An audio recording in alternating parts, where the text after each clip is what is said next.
Clothes dryers were invented in Europe in the early 1800s. The lady of the house would put the clothes in a metal barrel with holes in it, then turn it by hand over the fire. The first electric dryers were invented around 1915. Most of the parts are made from steel, just 3/4 of a millimeter thick. The factory receives it from the supplier in giant rolls. They go onto a machine that cuts sheets about a meter long. Using those sheets, industrial presses stamp out various dryer parts. These are motor supports.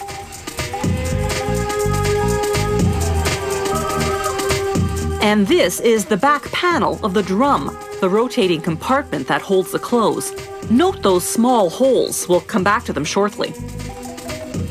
To form the side of the drum, the machine bends a sheet of pre-painted steel into a circular shape. When a clothes dryer operates, it sucks in outside air through a hole at the front. The air passes through the heating element and goes into the drum, entering through those little holes you saw a few moments ago in the back panel. Once the automated machines have finished shaping the drum, they form a groove on its outside surface. This groove is for the motorized belt that drives the drum. Next, they put the drum on another machine that screws 3 baffles in place. Baffles are those thick plastic wings located inside the drum. They're what throw the clothes around as it rotates. Back on the automated line, the drum's front rim goes on.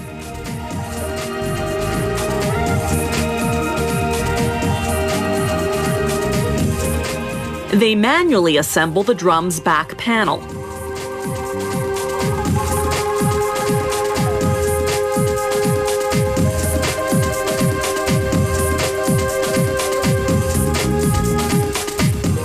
Then a machine installs it.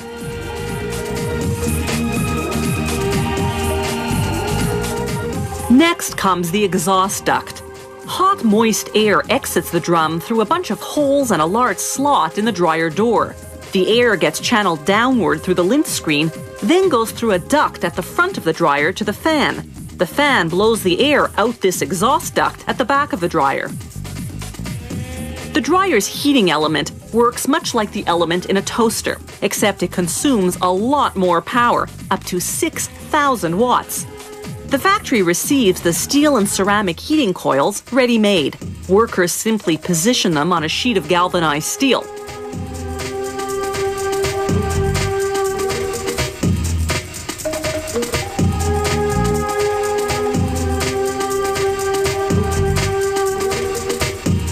They also install a temperature sensor that shuts off power should something go wrong and cause the dryer to overheat.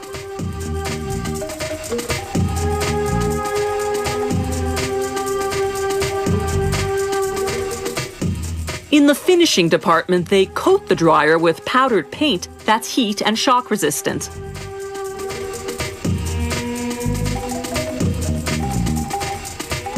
Then they assemble the bottom and back of the appliance. They install the motor that drives both the belt and the fan. Then the exhaust duct goes in. Automated machines prepare the electrical wiring. They paint and cut the wires, then install a terminal on each end. Workers wire the dryers, then install the drum. They close up the sides,